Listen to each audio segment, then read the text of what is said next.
Hello everyone, welcome to Sarkariyat once again. तो इस video में जो है मैं आप सभी के साथ एक इंपॉर्टेंट डिस्कशन करूंगा जो कि 2023 एकेडमिक सेशन में एडमिशन्स के लिए होने वाला है। तो हम जो इस वीडियो में बात करेंगे वो बीएचयू यूनिवर्सिटी की बात करेंगे। बीएचयू में एक कोर्स होता है जिसका नाम है bachelor of vocation in medical lab technology, जिसे हम शॉर्ट में BVOC MLT भी बोलते हैं। ठीक है, तो MLT के बारे में आपने सुना होगा, BMLT के बारे में सुना होगा। ये एक पैरामेडिकल कोर्स है। तो यहाँ पर उससे बेटर एक कोर्स होता है जिसे हम BVOC MLT बोलते हैं। ठीक है, डिफरेंस मैं आपको बताऊंगा, लेकिन ये दोनों एक दूसरे के इक्विवेलेंट ही रहते हैं। मतलब अगर आप BMLT करते हो, उसके बाद अगर आप कहीं ट्राई करना चाहते हो, उसके बेसिस पे MLT की जो भी वैकेंसीज निकलती हैं, ठीक है, या फिर अगर आप BVOC MLT करके उसी सेम वैकेंसी पे अप्लाई करना चाहते हो तो आप कर सकते हो। इतना कोई डिफरेंस उसमें नहीं रहता, बस यहाँ पर स्पेशलाइजेशन का थोड़ा सा डिफरेंस आ जाता है। ठीक है, तो अभी मैं इस वीडियो में आगे डिस्कस करूंगा।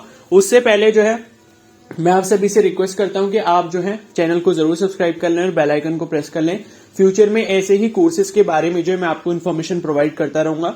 ठीक है, जो भी मेडिकल कोर्सेज होते हैं, जो भी मतलब बायोलॉजी वाले कैंडिडेट्स फ्यूचर में कर सकते हैं। ठीक है, मतलब ये है कि आपको ज्यादा से ज्यादा कोर्सेज के बारे में नॉलेज होनी चाहिए ताकि आपके पास एक बेटर ऑप्शन आ पाए कि आपको फ्यूचर में चूज क्या करना है। ठीक है, तो अभी जो भी कैंडिडेट्स हैं जो 2023 में 12th से पास आउट होंगे, उसके बाद उनको कहीं एडमिशन लेना होगा, तो आपको जो है कोर्सेज के बारे में नॉलेज होनी चाहिए कि आपको कौन सी फील्ड बेटर लगती है। आपको सभी के बारे में अंडरस्टैंडिंग होनी चाहिए।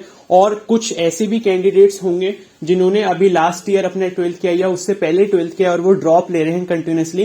ठीक है, मतलब किसी और कोर्सेज की वजह से जिसमें उनका एडमिशन नहीं हो पा रहा, तो उनको भी बेटर अपॉर्चुनिटीज के बारे में पता होना चाहिए। तो मैं ऐसे ही जो है यहाँ पर इस चैनल पर जो है आपको time to time information provide करता रहता हूं ताकि आपको सभी कोर्सेज के बारे में नॉलेज रहे। ठीक है, तो इसी तरीके से जो है मैं आपको इस वीडियो में जो है BVOC MLT के बारे में बताने वाला हूं।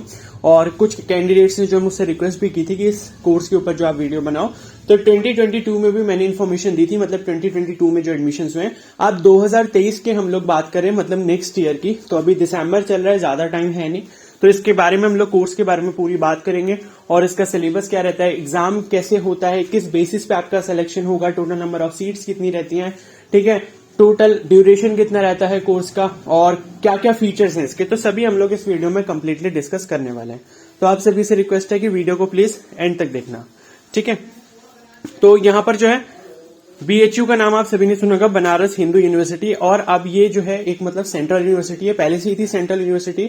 और अब आपको एक चीज ये पता होनी चाहिए कि जितनी भी सेंट्रल यूनिवर्सिटीज हैं, अगर आप उनमें किसी भी कोर्स में एडमिशन लेते हो तो आपको एक कॉमन एंट्रेंस एग्जामिनेशन में अपियर होना पड़ता है जिसका नाम है CUET UG।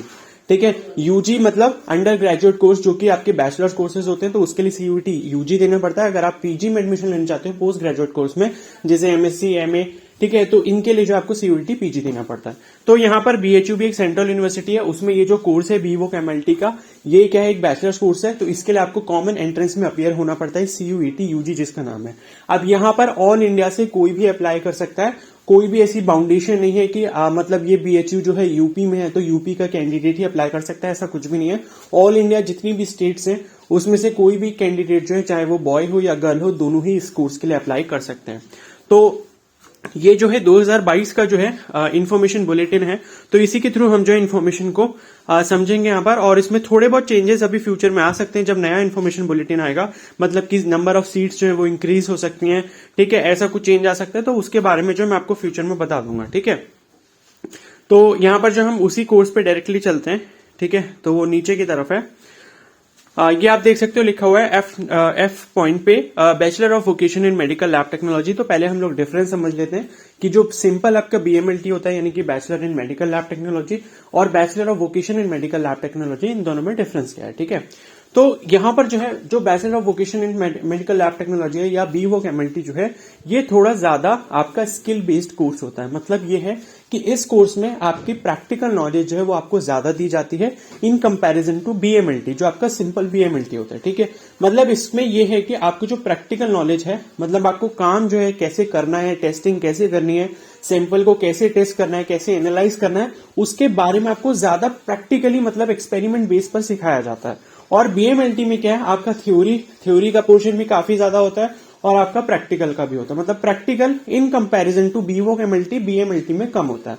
तो बस डिफरेंस यहाँ पर इतना सा ही है, बाकी ये दोनों एक दूसरे के इक्विवेलेंट रहते हैं। मतलब कहीं पे भी कोई वैकेंसी आती है बीएमएलटी की, तो अगर आपने बीवोक एमएलटी भी किया तो आप वहां पर अप्लाई कर सकते हो। ठीक है, तो ये एक तरीके का बेटर कोर्स है। मतलब ये है कि आपको कहीं पर कुछ भी अपॉर्चुनिटी नहीं मिल रही तो आप इसको भी एज अ बैकअप प्लान अपना रख सकते हो। ठीक है, अब एलिजिबिलिटी की बात कर लेते हैं यहाँ पर। तो यहाँ पर लिखा है मिनिमम एलिजिबिलिटी पास 10+2 और इंटरमीडिएट एग्जामिनेशन इन साइंस।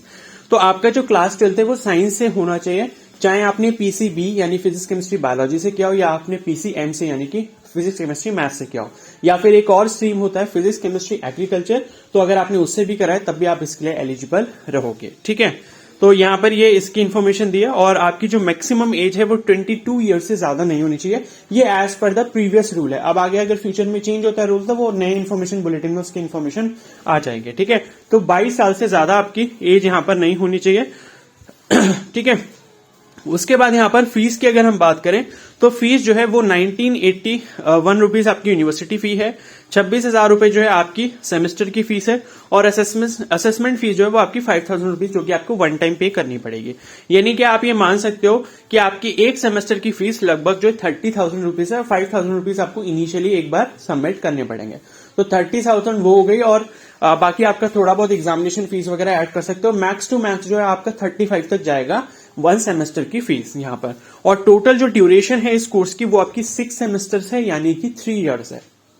ठीक है, तो 3 साल यहाँ पर आपकी यहाँ पर ड्यूरेशन रहती है और 6 सेमेस्टर इसमें होते हैं। ठीक है, और बीएचयू के बारे में आप सभी ने सुना है कि काफी एक रिनाउंड यूनिवर्सिटी है, तो यहाँ से आप कोई भी कोर्स करते हो तो उसकी वैल्यू काफी ज्यादा है। ठीक है, मतलब काफी सही है in comparison to other institute. ठीक है, और उसके बाद यहाँ पर लोकेशन भी लिखी हुई है कि ये बीएचयू के कौन से कैंपस में है। तो यहाँ पर लिखा है डीडीयू कौशल केंद्र राजीव गांधी साउथ कैंपस। ठीक है, तो ये कैंपस है जहां पर आपको ये कोर्स करने का चांस मिलेगा। ठीक है, उसके बाद है अब यहां पर जो है आपको एक मतलब एडवांटेज मिलता है बीएचयू से। अगर आप ये बीवोक एमएलटी का कोर्स करते हो तो वो एडवांटेज ये है कि अगर सपोज आपने इसमें एडमिशन ले लिया कोर्स में, और आपने 1 साल की पढ़ाई इस कोर्स की पूरी कर ली, और आप ये चाहते हो कि मेरा 1 साल बाद जो सपोज मेरा मन नहीं लग रहा, या कुछ ऐसे सर्कमस्टांसेस बनते हैं कि आपको जो है जॉब करने का मन करा कि आप मुझे जो है जॉब करनी है, मैं अभी पढ़ाई को कंटिन्यू नहीं कर सकता हूं। ठीक है, तो उस केस में क्या होगा कि आप 1 ईयर के बाद जो है आपको डिप्लोमा मिल जाएगा इस कोर्स का, और आप जो हो इससे फ्री एग्जिट ले सकते हो। मतलब ऐसा है कि सपोज 1 साल बाद आपका कुछ और करने का मन होता है तो ये होगा कि आपको 1 साल की पढ़ाई का जो सर्टिफिकेट है वो आपको दिया जाएगा। ऐसा नहीं है कि आपने 1 साल पढ़ाई की और उसके बाद भी आपको कुछ नहीं मिला। ठीक है, क्योंकि सर्टिफिकेट एक बहुत ज्यादा इंपॉर्टेंट रोल प्ले करता है। तो इसी तरीके से अगर आप 1 साल की पढ़ाई इस कोर्स में पूरी कर लेते हो तो आपको डिप्लोमा का सर्टिफिकेट यहाँ पर अवार्ड किया जाएगा। ठीक है, तो ये एक बहुत ही अच्छा एडवांटेज है कि 1 साल बाद सपोज आपका मन नहीं लगता इस कोर्स में, तब भी आपको 1 साल का डिप्लोमा मिलेगा, और वो कहीं ना कहीं जो है काम आ ही जाएगा। उसके बाद सपोज आपने 2 साल पढ़ाई कर ली और 2 साल के बाद आपका मन नहीं लगता इस कोर्स में, या कुछ ऐसे सर्कमस्टांसेस बन जाते हैं कि आपको ये कोर्स लीव करना पड़ जाए, तो 2 साल की पढ़ाई करने पे आपको इस कोर्स का एडवांस डिप्लोमा ग्रांट किया जाता है। ठीक है, और उसी तरीके से अगर आप पूरे 3 इयर्स कंप्लीट कर लेते हो तो आपको यहाँ पर बैचलर ऑफ वोकेशन की कंप्लीट डिग्री यहाँ पर ग्रांट की जाती है। तो ये इसका एक बहुत ही अच्छा एडवांटेज है। मान लो अगर आप एक ड्रॉप लेने का सोच रहे हो, साथ में इस कोर्स को कर रहे हो, ठीक है, नेक्स्ट ईयर आप सोचते हो कि मैं इसकी भी साथ में तैयारी कर लेता हूं या कर लेती हूं, ठीक है, तो आप तैयारी करते रहो। अगर आपको ये कोर्स 1 साल बाद छोड़ना भी पड़ जाएगा तो आपको इसका डिप्लोमा दिया जाएगा। ठीक है, तो ये काफी सही मुझे एडवांटेज इसका लगता है। ओके, और बाकी जो इसका एडमिशन है वो आपकी सीयूईटी की मेरिट के बेसिस पर ही रहने वाला है। ठीक है, तो सीयूईटी एग्जाम में आपको अपीयर होना पड़ेगा। अभी मैं आपको बता रहा हूं क्या क्या सब्जेक्ट्स उसमें पूछे जाते हैं। ठीक है, वो आप अपीयर होगे उसमें, और उसके बाद ही उसकी मेरिट लिस्ट बनेगी आपके मार्क्स के बेसिस पर, और उसके बाद आपकी काउंसलिंग होगी। काउंसलिंग के बेसिस पे जो है आपको ये वाला कोर्स अलॉट हो सकता है। ठीक है, तो ये आपकी इन्फॉर्मेशन हो गई। अब इसके थोड़ा सिलेबस के बारे में हम लोग, एग्जामिनेशन पैटर्न के बारे में हम लोग थोड़ा सा डिस्कशन करते हैं। ठीक है, तो ये सभी कोर्सेज के एग्जामिनेशन पैटर्न लिखे हैं बीएचयू के, तो इसी में हम लोग लास्ट में चलते हैं। ठीक है, तो ये बीएफए है, और ठीक है, तो मैं इसको एक बार सर्च कर लेता हूं कि ये कहां पर है। ठीक है, ये सभी फीस स्ट्रक्चर वगैरह आपको पीडीएफ में मिला। तो ये पीडीएफ भी जो है आप इसको डाउनलोड कर सकते हो बीएचयू की जो ऑफिशियल वेबसाइट है। ठीक है, और ये बीएफए है, बीपीए है। ठीक है, और ये रहा आपका, ठीक है। 22 नंबर पे जो है bachelor of vocational medical lab technology. तो यहाँ पर जो है आपसे कौन कौन से सेक्शंस पूछे जाएंगे। तो आपका जो एग्जाम होगा बेसिकली उसमें जो सेक्शंस होंगे, 2 सेक्शंस होंगे, ठीक है। तो सेक्शन फर्स्ट में जो है आपको एक लैंग्वेज का पेपर देना होगा। वो आपके अकॉर्डिंग होगा, आप चाहो तो इंग्लिश का पेपर दे सकते हो या फिर हिंदी का पेपर दे सकते हो, ठीक है। मतलब एक लैंग्वेज का टेस्ट आपको यहां पर देना पड़ेगा। तो उसमें आपके पास सिलेक्शन मतलब सेलेक्ट करने का एक ऑप्शन आता है। जब आप फॉर्म फिल करते हो तो उसमें पूछेगा कि सेक्शन 1 में आपको किस सब्जेक्ट में अपियर होना है, इंग्लिश में होना है या हिंदी में होना है। तो आपको जो भी सब्जेक्ट अपने अकॉर्डिंग अच्छा लगता है जिसमें आप अपियर होना चाहते हो, तो इंग्लिश का दे सकते हो या फिर हिंदी का दे सकते हो, वो आपके ऊपर है, ठीक है। और उसके बाद यहां पर लिखा है 50% of the score of language test, ठीक है। तो ये मेरिट लिस्ट में मतलब 50% आपको मिनिमम चाहिए होगा, ठीक है। और उसके बाद जो है सेक्शन 2 में डोमेन सब्जेक्ट होता है, ठीक है। तो डोमेन सब्जेक्ट में जो है आपको बायोलॉजी एंड बायोटेक्नोलॉजी, ये दोनों सब्जेक्ट जो है वो आपसे एग्जाम में पूछे जाएंगे। और ये 11th और 12th लेवल के आपके क्वेश्चंस इसमें पूछे जाएंगे। मतलब कंप्लीट बायोलॉजी है, क्योंकि बायोटेक का ज्यादा पार्ट है नहीं। 12th में ही 2 चैप्टर्स वहां पर दे रखे हैं, ठीक है। तो कंप्लीट आपकी ये समझ लो कि 11th और 12th की बायोलॉजी यहां पर आपसे डोमेन सब्जेक्ट में पूछी जाएगी। तो यहां पर जो है फिजिक्स और केमिस्ट्री के शायद क्वेश्चंस नहीं होंगे, क्योंकि यहां पर मेंशन नहीं किया गया है, ठीक है। अगर डोमेन सब्जेक्ट में फिजिक्स और केमिस्ट्री भी होता तो वो भी आपसे पूछा जाता।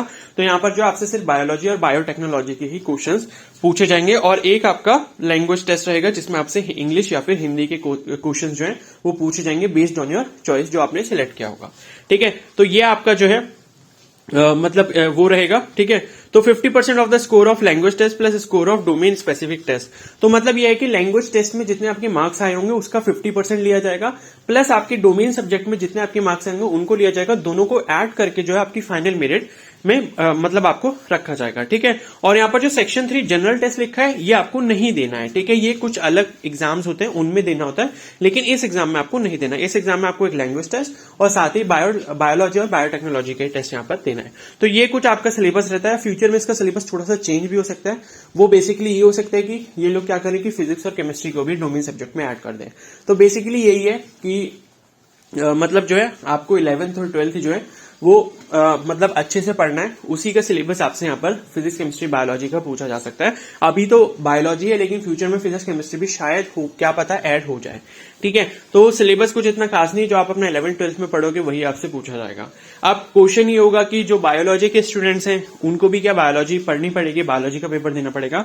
तो हाँ, ये बात सच है कि आपको बायोलॉजी का यहाँ पर पेपर जो उसमें अटेम्प्ट करना होगा, क्योंकि इन्होंने बायोलॉजी और बायोटेक्नोलॉजी साफ साफ लिखा है। क्योंकि अगर मैथ्स भी होता है यहाँ पर कि मैथ्स अगर आप अपियर कर सकते हो इन प्लेस ऑफ बायोलॉजी, तो यहाँ पर स्लैश करके मैथमेटिक्स भी लिखा होता है, ठीक है। तो इन्होंने नहीं मेंशन किया, तो इसलिए अगर कोई मैथ्स वाला भी कैंडिडेट है वो अगर इसमें अपियर करना चाहता है तो उसको भी बायोलॉजी का यहाँ पर एग्जाम देना पड़ेगा, ठीक है। तो ये आपकी रही एग्जाम पैटर्न और एग्जाम सिलेबस की बात, ठीक है। तो आई होप आपके इस क्वेश्चन से जो है रिलेटेड सभी डाउट क्लियर हो गए होंगे। और पेपर जो होता है वो आपका सीबीटी मोड में होगा, ऑनलाइन पेपर कराया जाएगा कंप्यूटर के ऊपर, ठीक है।